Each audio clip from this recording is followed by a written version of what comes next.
Diego Sanchez, COO of HousingWire, and we're live from HousingWire Annual.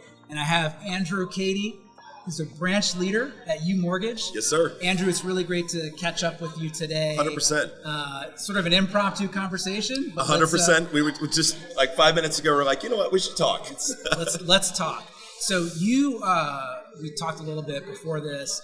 You moved from Fairway to UMortgage pretty recently. I did. Tell me about that decision and why you made that move from a more established retail lender to UMortgage. 100%. So, in all transparency, I didn't have a lot of complaints about Fairway. Fairway is an amazing company. Yeah. They have a lot of great systems and staff and, corporate structure, and any help you needed is always there. For me, it was personally a lot about margins. My father's a veteran. I had a really hard time serving the veteran clients. And for me, that was a really big deal. It was years earlier, and it was something that's always stuck in my head that I wasn't able to do my father's VA loan. Mm-hmm. I had to send him to a broker. Okay. Because the rate was so substantially better. And years later, that is always just kind of stuck in my head. And then I saw my VA production, which at one point was about 30% of my business, had dwindled down to like 4% of my business. Okay. And I decided it was time for me to put myself in a stance where we could become more aggressive. And it's honestly been an amazing move.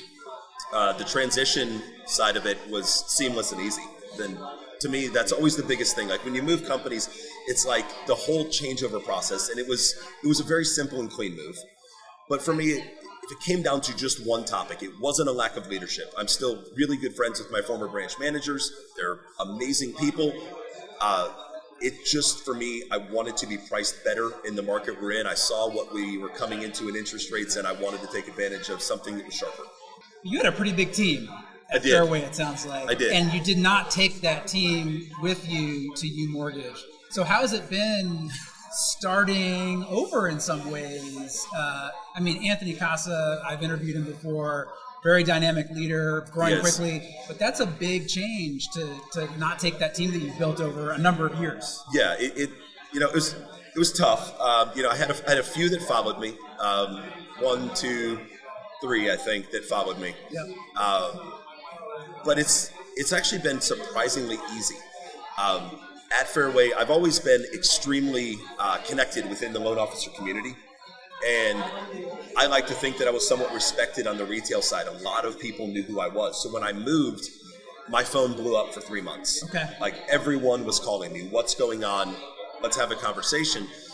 And that just intrinsically led me to grow. So I added a few people here and there, but over really the last 6 months, I brought on my former production partner, Jed Herman, is now my co-branch leader, and then brought in a second co-branch leader to really handle the operations and sales, and it's leading me out of production and really into just growth mode.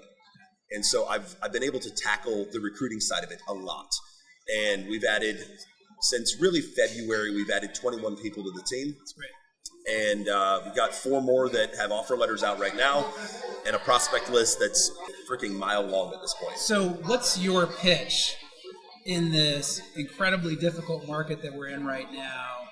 How are you attracting people to what's still a new branch, right? Yeah. How are you attracting people to your branch? So for me, I know retail very, very well. Okay. I spent all 8 years of my career. I joined in 2015, so all 8 years was in retail.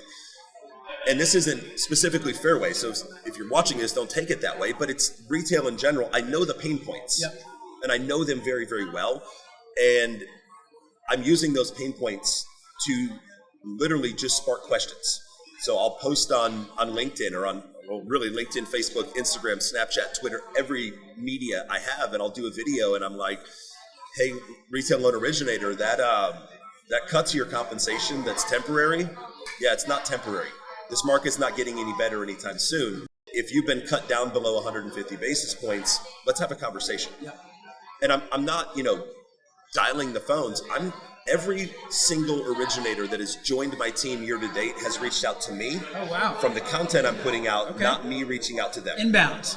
It's inbound, but it's also content. I'm doing a lot of content on a lot of platforms, and I get a lot of eyes. My Facebook alone gets around 300,000 impressions a month. Yep. So I'm always putting content out, but I'm attacking what I see as the flaws of retail because I spent my career there. Compensation. The biggest thing is lack of leadership.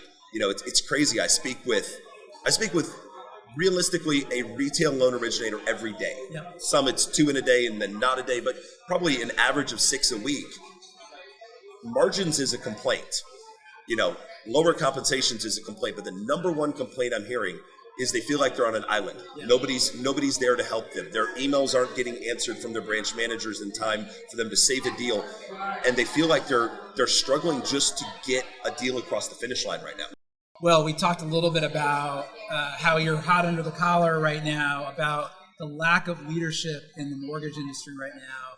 I think it's a really interesting topic because, these difficult times are when the true leaders come out, right? So tell me about, what you're seeing in particular in terms of that lack of leadership at other organizations. What I'm seeing is a lot of managers and not a lot of leaders. And I've said it before. I said it last week when I was on the stage at AIM Fuse. There is no such thing as a good manager. That's a leader. And there's no such thing as a bad leader. That's a manager. Okay.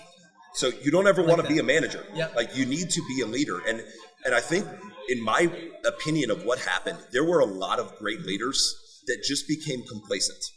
They fell into managing in 2020 and 2021 because nobody needed leadership. Yep. We had so much business coming in the door. We didn't need to prospect. We didn't need to do anything.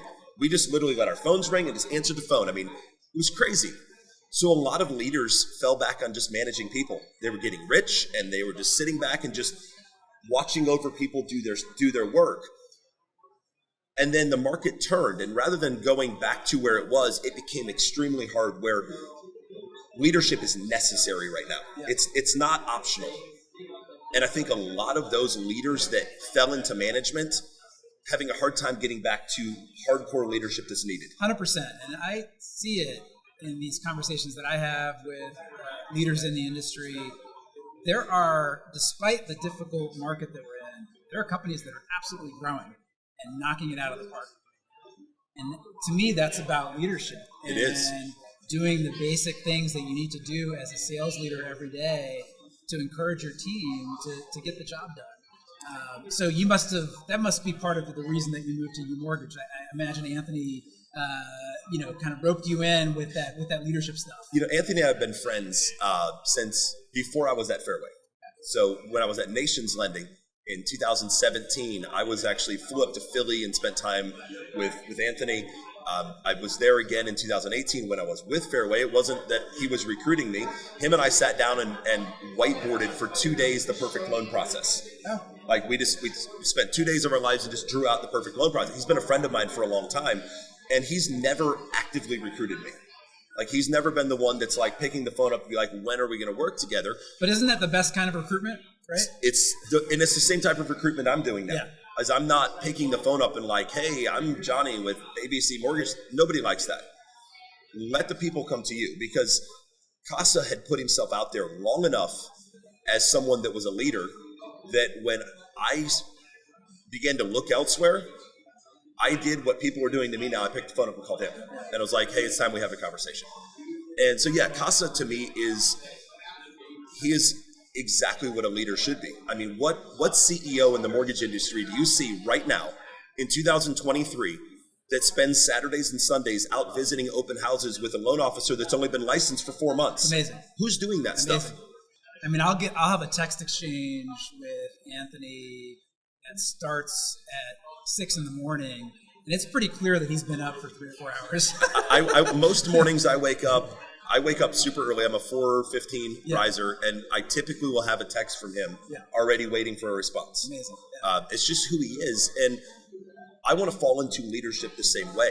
And to me, it's all about the term leading. Like, you literally lead. Like, I was probably close to a month ago, we put a challenge out to our entire team of who's going to hit the most open houses this weekend. And I'm not going to go sit at the beach with my family. I'd love to, but I'm not going to go sit at the beach while my team goes out and goes to open houses. Right. So I bet the team and said, I'm going to give anyone on the team a substantial amount of money if you can go to more open houses than me this weekend. Right. And nobody beat me. I went to 20 in a weekend, and Kayla on my team out in Arkansas crushed 18, but she crushed 18 with 2 kids in tow. Oh, that's pretty admirable. It's impressive, but to me, it's all about leading. Yeah. Like it's rampant in this industry, and if I don't care whether you're retail or broker, I don't care what side of the channel you're on. I'm sick of the fighting. Get over it. Be a leader. Like I had a particular branch manager get extremely upset to the point of cease and desist letters that I was recruiting from his branch. He said it was fishing in fish tanks. And I said, well, the last time I checked, if your fish are full, they won't bite a hook. Right. Like take good care of your people and they won't want to leave. Absolutely. 100%. Andrew, it's been great to catch up. Absolute This has been pleasure. awesome. Yeah.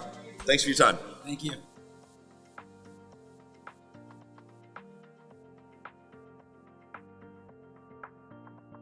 Thank you so much for watching this episode of 10 Minute Talks. If you want to stay up to date on all things housing, don't forget to subscribe to the channel and drop a like and a comment below if you enjoyed this video.